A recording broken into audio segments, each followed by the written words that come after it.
If you could erase your memory of a game and play it for the first time all over again, what game would you pick?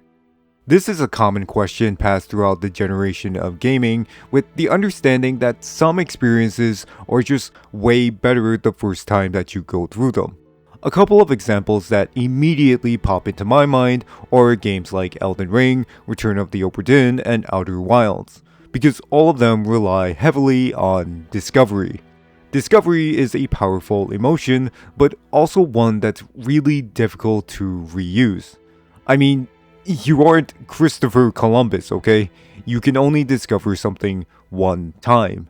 As much as you would like to relive the shock and awe of something that you've already seen before, you just can't. At least not in the same way. That feeling you had of taking the elevator down Seofa River for the first time is well and truly gone. Uncovering why the Obra Dinn's crew tried to kill their captain can only be a mystery one time. You figuring out the rules of quantum objects is a blink and you miss it kind of experience. Even if you aren't familiar with any of these examples, you probably still understand what I'm trying to get at here. After all, wanting to replay a specific moment or memory isn't actually something that's exclusive to video games. If you're old enough, you probably have a deluge of points in time that you wish you could go back to. Times where things were much easier or more exciting. Times where you could just mess around with your friends all day. Times where the world seemed so simple before you were dragged onto the other side of that one-way mirror. Going back to my silly hypothetical about video games though, if you asked me a couple months ago what my answer would be, the unquestionable response that I would give you would be Dark Souls 1. Dark Souls 1 is a very, very special game to me. While my first contact with it was admittedly a bit rocky, with enough time and tears, I eventually became obsessed with it. I wanted to find every secret, I wanted to beat every boss, I wanted to play every build, I wanted to read up on all the lore, I wanted to do everything with this game. I still remember my first RP run where I went through the entire game as Oscar, the shitty loose leaf where I wrote down everything I needed for the 100% achievement, farming dark raids for hours in New Londo because none of them wanted to drop a fucking Titanite slab. I remember looking up videos specifically for it. Epic Namebro explaining why the Great Scythe was the best dex weapon, SSOHPKC telling me how to cheese the phantoms in Darkroot Basin, Vadividya pointing out that this one wheel in Blighttown is powered by a dog for some reason. The gorgeous views, its puzzling but beautiful world design, its tough but fair combat system, I absolutely loved this game. And I'll always cherish those teenage years where I would come back from school, sit down on my weirdly tiny sofa, and just play Dark Souls all day. My obsession obviously didn't last forever. After all, there are other games to play outside of Dark Souls, like Dark Souls 2. But even after the honeymoon phase was over, I still kept tabs on the old flame over the years, buying it 3 more times, doing some randomizer runs, and even 100%ing it a second time. On my most recent playthrough though, something unusual happened. There I was making Taurus Demon jump off the bridge for the millionth time in my life when out of nowhere there approached a shadowy wrinkled figure, robed in dark red and sweatpants that he probably got from Dick's Sporting Goods. He looked down right into the back of my eyes as I was playing and uttered thoughts so vile and putrid that I had to summarize it using AI so that I wouldn't recognize it anymore. He said, "I don't think Dark Souls has aged very well." And that got me thinking. Even if I could play this game for the first time all over again, would I even still enjoy it anymore? Because even though I wish I were, I'm just not that teenager anymore. I'm just not. Erasing my memory of the game so I can replay it for the first time sounds like a wish come true, but maybe it's the one you make before the genie disappears. maybe all I would end up doing is ruining the memory of a game that I used to love. This is a critique of one of my favorite games ever.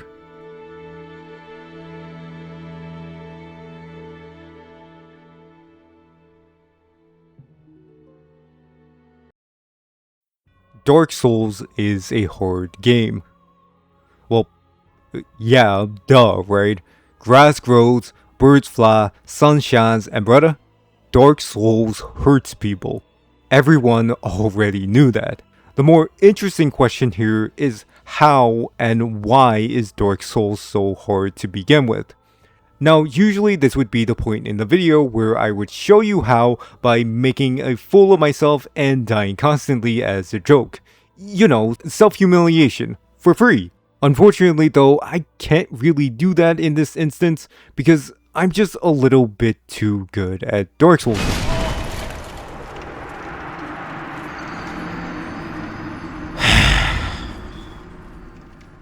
This is how Dark Souls gets you, by the way. It's not about memorizing complex boss patterns or incredibly tight timing windows. Instead, it feeds off of you being a reckless, overconfident chode. It wants you to jump into that pile of skeletons. It wants you to attack that murder of crows. It wants to put you in a bad position first, and then overwhelm you with sheer numbers. Therefore, the number one rule of Dark Souls is really simple. If you're a cocky asshole, you will die. And if you're not... okay, well, you'll still die, but just less. You come in with your equipment upgraded, your guard up, and your mind sharp, or you don't come in at all. Which leads me to probably the second most controversial take in this entire video. Dark Souls 1 is more of a strategy RPG than it is an action RPG. That's not to say that the minute-to-minute combat doesn't matter at all, but when you compare it to your stats, your equipment, and how you observe every situation, it is far less refined. Offensively, certain options like the kick and the plunging attack work maybe once in a blue moon. And every other option is the classic trade-off of damage, range, and power, which is to say that they're not very different at all. Defensively, you're basically an armadillo. Parrying just flat out doesn't work half the time, so you're either going to be blocking or rolling. Blocking is not only suboptimal against most bosses, but more importantly, it is boring. There's no dodge or timing that needs to be put into it, just hold the bumper whenever you get scared. Which leaves rolling as the only defensive option that is both effective and fun at the same time. And even then, it's still not amazing. Rolling is not omnidirectional in this game, and for some reason, From Software decided that it should be executed on the release of a button instead on pressing the button, giving it an inherent amount of delay. It gets even worse than that though, because it only has a delay about half of the time. For some reason, rolling to the sides or to the back activates on a press, but rolling forward or while not locked on doesn't. If you ever thought that your rolls felt inconsistent, this might be why. If the game detects that you were holding forward for even a millisecond, it's going to give you the delayed version of the roll, even if you wanted to do the non-delayed side or back roll instead. Even if this flaw didn't exist though, and rolling was perfect, that still only leaves you with one good defensive option in the entire game. And a single fun defensive option, a good combat system does not make. Imagine if Guitar Hero only had a single note. It doesn't matter how you send them, you're still only hitting one button, which gets old really fast. This might not be that big of a deal if the bosses were designed to push that limited moveset to its potential, but that's not really the case. They are slow, simple, and very exploitable in their AI.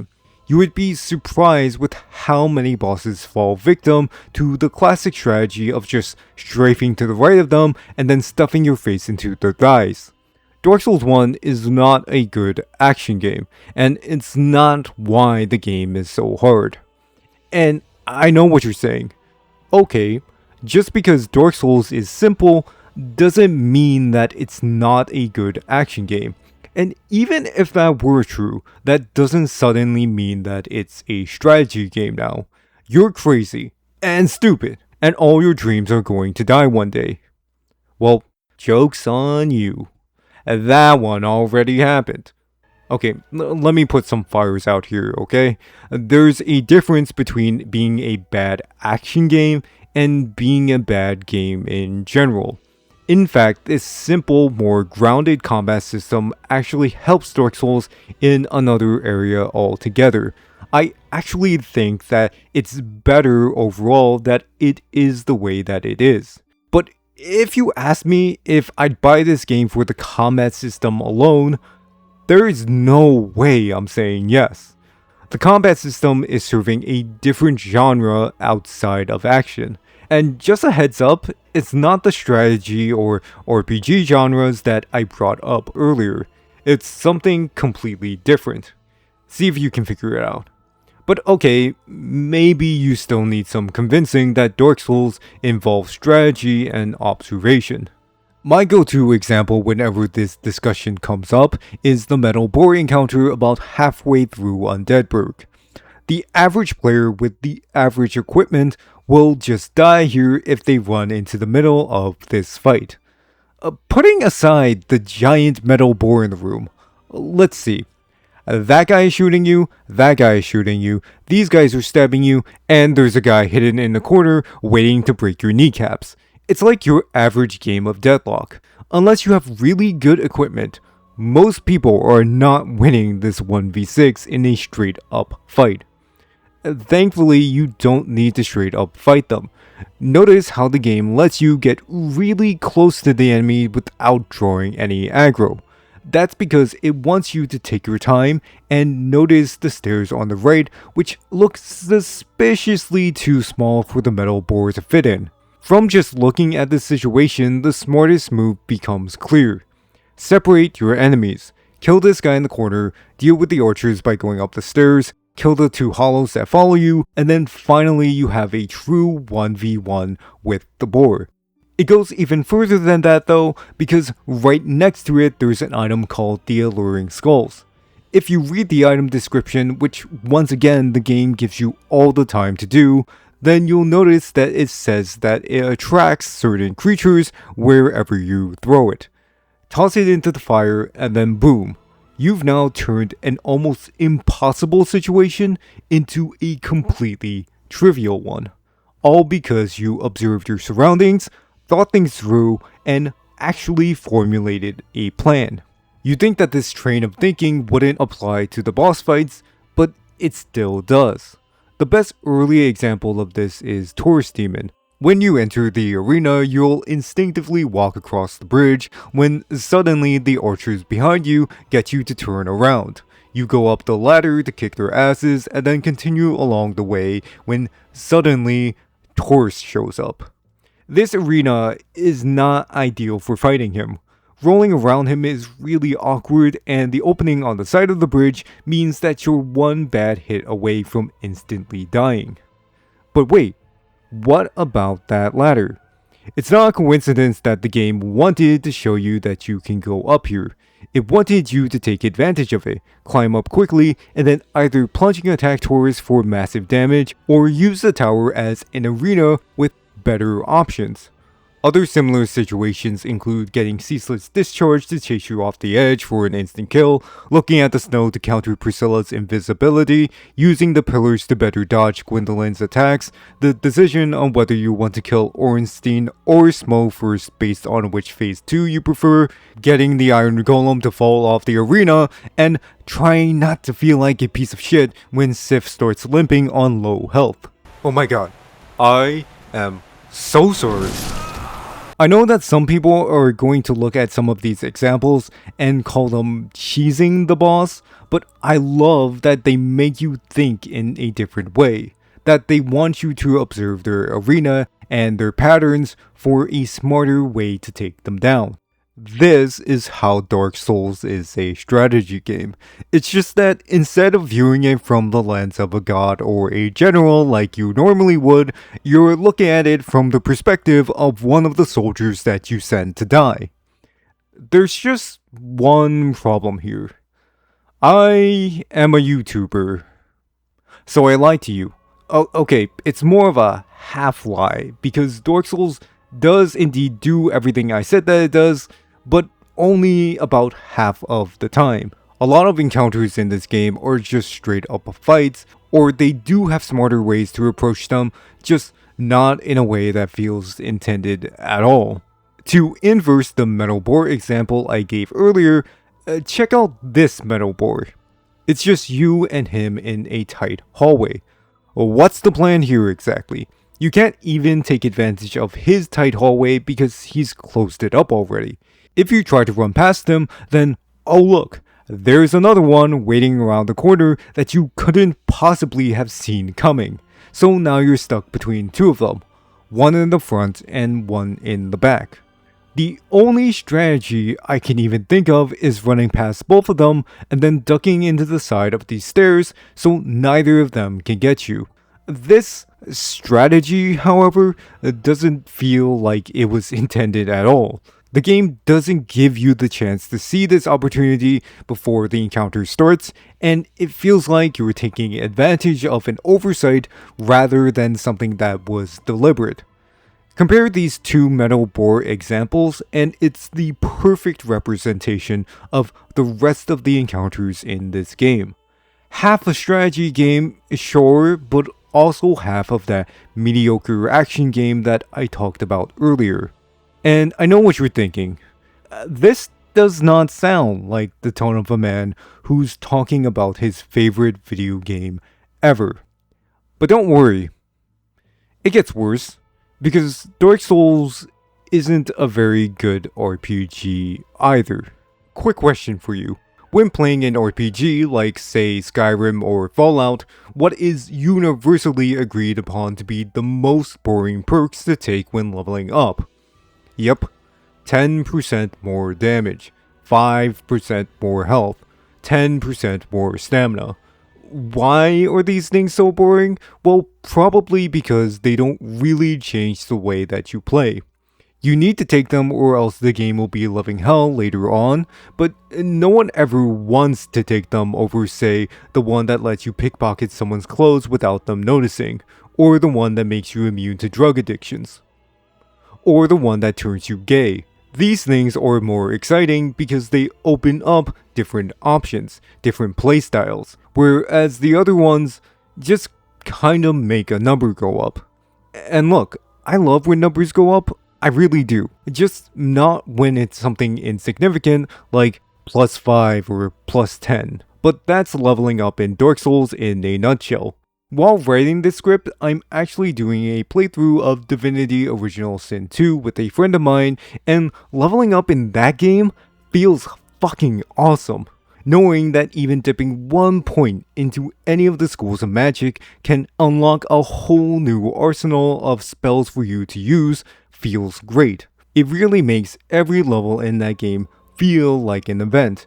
And the best part is that Divinity didn't need to abandon the people who just wanted more damage. Stat levels and school levels are completely different, so everybody wins. The closest Dark Souls gets to replicating this effect is with the intelligence and the fate stats, but even then the spells that you get for leveling up are nearly as diverse. Divinity has you teleporting people across the map, summoning an entire army of totems, and growing wings to fly. Meanwhile, Dark Souls' most interesting spell is what? Turning yourself invisible?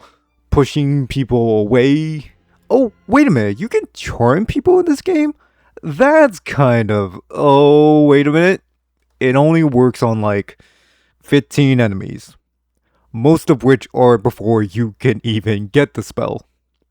Yeah, that makes sense. Can't let the player have too much fun, can ya? There's also the ability to wield different weapons when you get to certain thresholds, but you'll maybe do this once or twice a playthrough, and even then, it might not really change anything about how you play, depending on the weapon.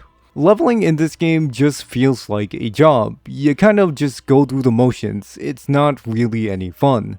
If that wasn't enough, Dark Souls just straight up tries to hide some of its spells from you. And not in the, hey, here's your reward for exploring kind of way, it's more like the Da Vinci Code, or Ocean's 11, or where all your socks disappear to after you put them into the dryer. It's utterly and completely confounding. To even think about becoming a lightning user, you first have to have a decently high fate stat of 25 and then decide to talk to this one random broken statue in Undeadburg. But if you've already been to this statue before getting that stat line, how would you ever know to go back here? If you want the Gravelord spells, you'll need to stay in this one random coffin in the catacombs for a solid half a minute to get hoisted away. Again, how would you ever know to do this on your own? To get the enhanced pyromancy flame and spells, you first need to upgrade your flame to plus 10, and then an NPC will spawn in Blighttown to upgrade it further. But no sane person would ever go back to Blighttown willingly, much less to check if an NPC that wasn't there before decides to spawn out of thin air. Why are you trying to hide these spells from me, Dark Souls? Are you a Dangan Roompa character? That's how you pronounce it, right? The last bastion of hope for the RPG mechanics in this game is the equipment system. Like leveling up, upgrading your equipment does only make a number go up, but unlike leveling, upgrading your equipment has a noticeable difference every time that you do it. In fact, upgrading your weapon might be the most important part of Dark Souls. A good upgraded weapon will make most of the bosses in this game feel like child's play. This mostly works in making you feel like you're progressing in terms of power, and generally, yes, it is the best RPG aspect of the entire game. But there's just one small hangup I have with it. The Ember system. I don't get why the Ember system even exists. Basically, you need the large Ember to go above plus 5, the very large Ember to go above plus 10, and the magical Embers to imbue your weapon with magic permanently. And okay, I get it. You don't want someone walking into the Belt Gargoyles with a plus 15 Zweihander. But this system isn't really needed in order to prevent that. First of all, the different levels of Titanite already gates upgrading your equipment anyways. You can get some large and chunks of Titanite early on if you explore unconventionally, but if we're bringing up that argument, you can also say the same thing about the Embers. It doesn't really change anything. In fact, the Embers only open up the possibility that players will lock themselves out of certain upgrades. For example, if a player misses this one random chest in the sewers, they cannot get a plus 6 normal weapon, and they can't get a plus 10 one either. Once again, upgrading your equipment is the best aspect of Dark Souls as an RPG. Why would you lock it away in a random chest in an optional area for no good reason? Just make it drop from a mandatory boss like, say, the Iron Golem or Quelog. Finally, there are the quests. And if you thought that unlocking spells was a bit convoluted, then you haven't seen anything yet. To this day, I have never once experienced Siegmeyer's quest naturally, because once again, it requires you to travel to Blighttown after you've already been there. To get Soul Air to not die horrifically, you have to somehow know to donate 30 humanity to Quelog's sister, and then access this hidden tunnel to Lost Isolate, and then kill this one bug on your way. You have to look this shit up, which is a shame because these two are actually some of the more thought out quests in the game. I've been calling them quests, but they're really not. Most of the stories behind them are really surface level, and the reward is usually just watching them die. So, Dark Souls isn't a good action game, it's an inconsistent strategy game, and it isn't even a good RPG. So, what even is Dark Souls? Why is it so influential? Why is this the game that several dozens of developers have dedicated their craft to being like? Well, there are two more genres that Dark Souls can be categorized as. One is a really obvious choice that some of you may have been screaming at me to mention this entire time, and the other one is a genre that's so out of left field that it makes my strategy game suggestion seem quaint by comparison. Let's get the obvious one out of the way first. Adventure. If we define an adventure game as one where the exploration is a main focus, then I can confidently say that yes, Dark Souls is a good adventure game. Even to this day, Dark Souls 1's interconnected world is still amazing, and if you asked anyone what Dark Souls 1 has over any of its successors, then this is probably it. Undeadburg, Darkroot Basin, Blighttown, the Valley of the Drakes, New Londo, Firelink Shrine, and the sewers all create this beautiful spiderweb of a world that's just asking to be explored, with multiple pathways leading in and out of each other that seem chaotic and random at first, but actually make perfect sense when you inspect it further. The most impressive examples are being able to see Blighttown right from the beginning of Firelink Shrine, and being able to see the demon ruins from the Tomb of the Giants. It's not just that the developers thought to put these backdrops in to allude to future areas, it's also the fact that even geographically and spatially, it all makes perfect sense. If you actually went to these areas and lined it up to where the backdrop appears, then that is where they would actually be. And that is so unexplainably cool to me. Like they wanted you to be immersed so hard in exploration that they were calculating the very meters in which some areas would appear in other areas. In an open world game, this is really easy because the map is 70% open fields and flat ground. But in a game of more traditionally designed levels, it flips over to being incredibly difficult. There's a reason why no one wants to do this anymore, From Software themselves included. But the difficulty of it makes it all the more impressive that they got it so right on their first try. It also makes replaying the game really different every single time. There is an intended path throughout the world, but if you know what you're doing, then the way that you can approach subsequent playthroughs is really unique. Maybe you decide to go to the catacombs first this time to get the Rite of Kindling early. Maybe you decide to skip Undeadburg entirely and cut a path through the Valley of the Drakes and Darkroot Basin instead. Maybe you want to ring the Bells of Awakening in the opposite order that you were supposed to. These paths are a bit more difficult to pull off than the intended one, but the game never cuts out the option entirely. It leaves that decision up to you, and there are enough rewarding items to get along every path to make each one feel worthwhile in their own way.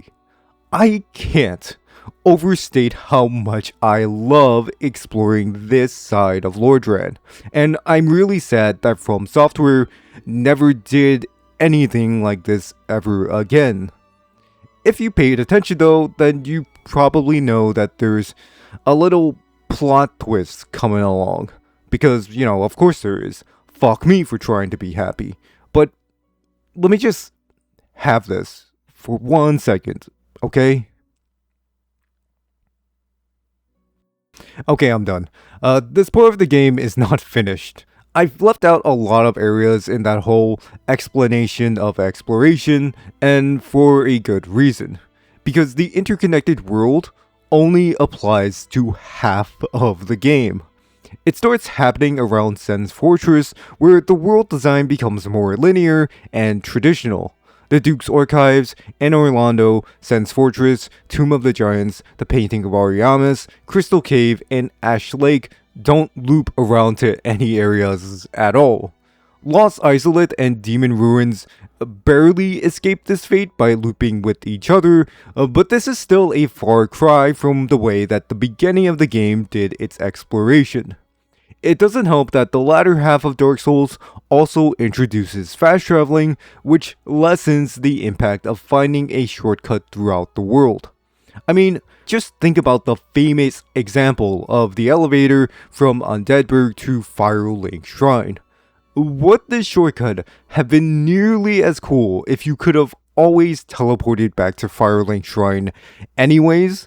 I mean, sure, it's cool in the, hey, these places were connected all along type of way, but it wouldn't really affect gameplay. You would probably do it once, and then never go along this path ever again, because it's just way less convenient than sitting at a bonfire and then pressing 3 buttons. Fast traveling and its effect on exploration is something that I'd like to talk about more, but I'm kind of pressed on time here, so all I'll say is that I think it's good that Dark Souls introduced it eventually. And not because it's always better to have overall, but because the latter half of the game is not good enough to support itself without it. This talk about Dark Souls doing something in half measures is probably sounding really familiar to you, right? It's much better this time because even without the interconnectedness, the areas in isolation are still fun to explore. But still, why does Dark Souls have such a problem with being good at something all the way through?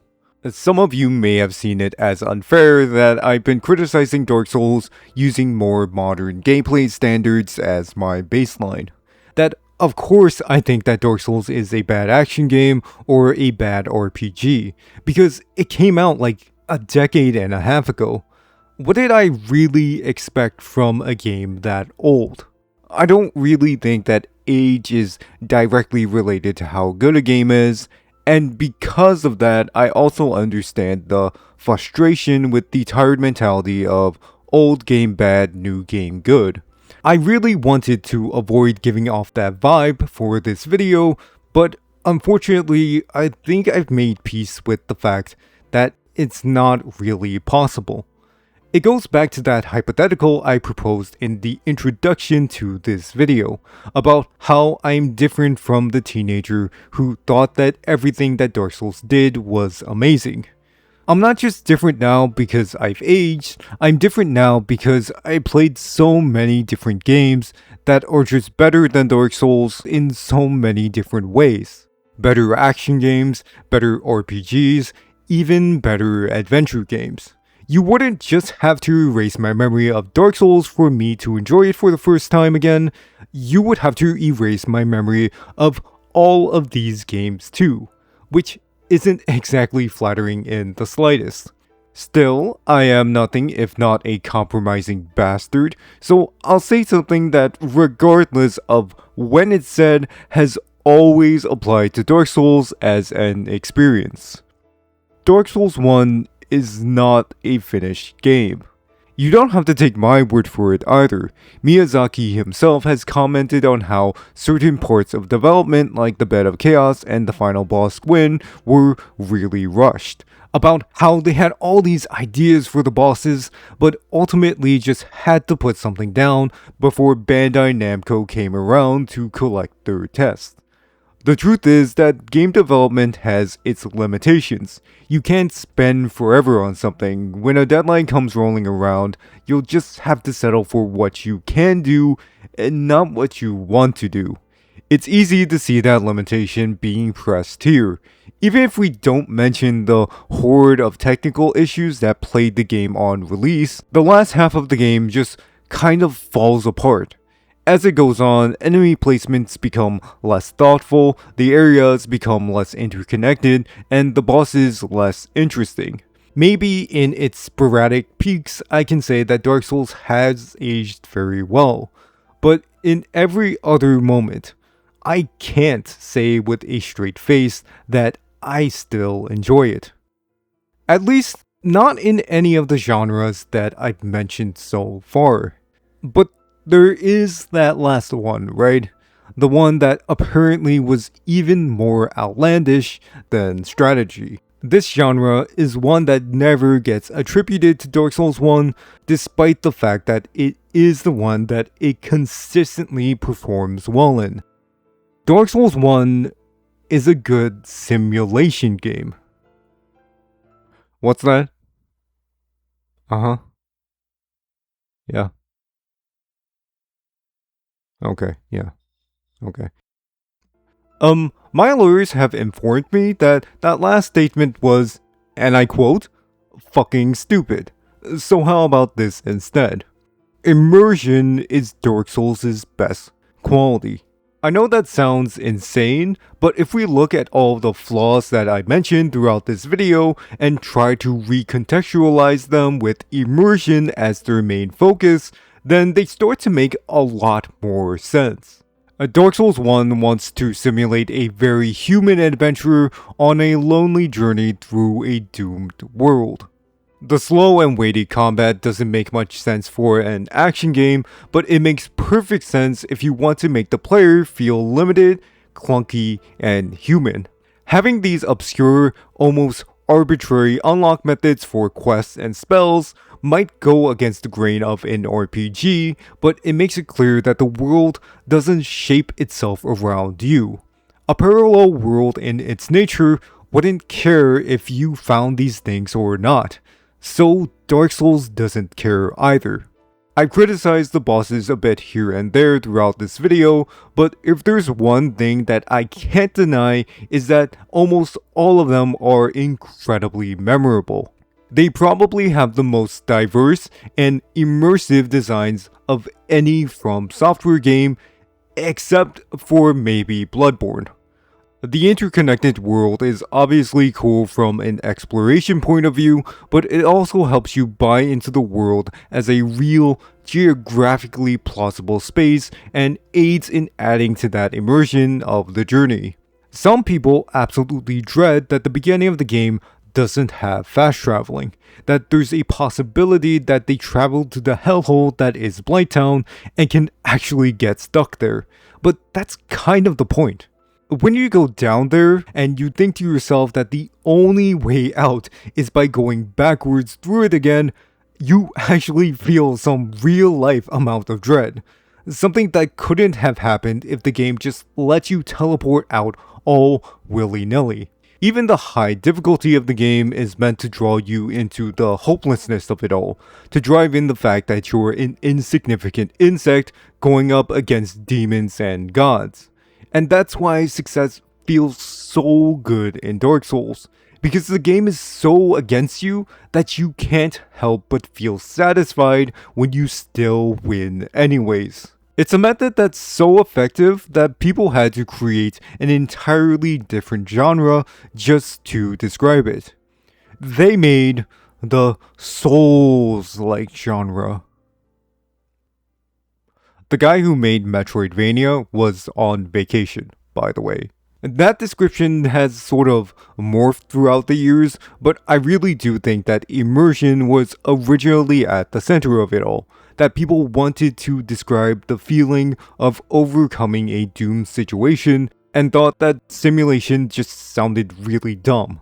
Does this suddenly mean that Dark Souls has actually aged very well after all?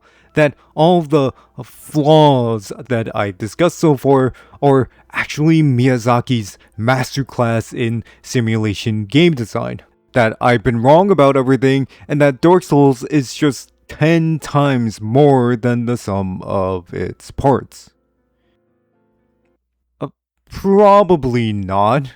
The game is not fun on purpose is an argument that I really hate when discussing a game's quality. Like you could just explain every flaw away with a magic wand of good intentions.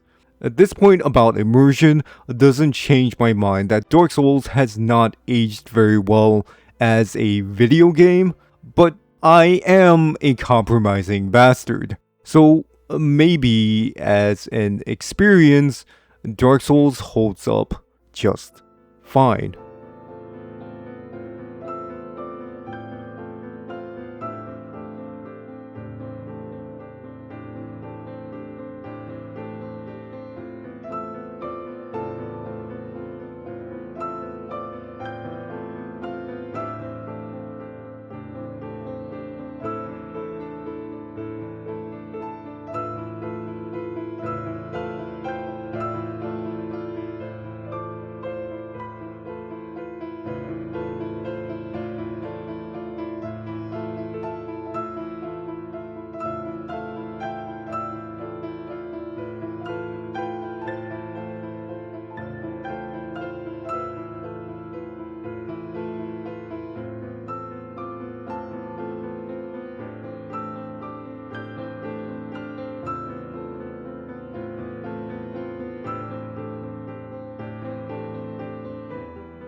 He discovered America is what he did. He was a brave Italian explorer, and in this house, Christopher Columbus is a hero. End of story.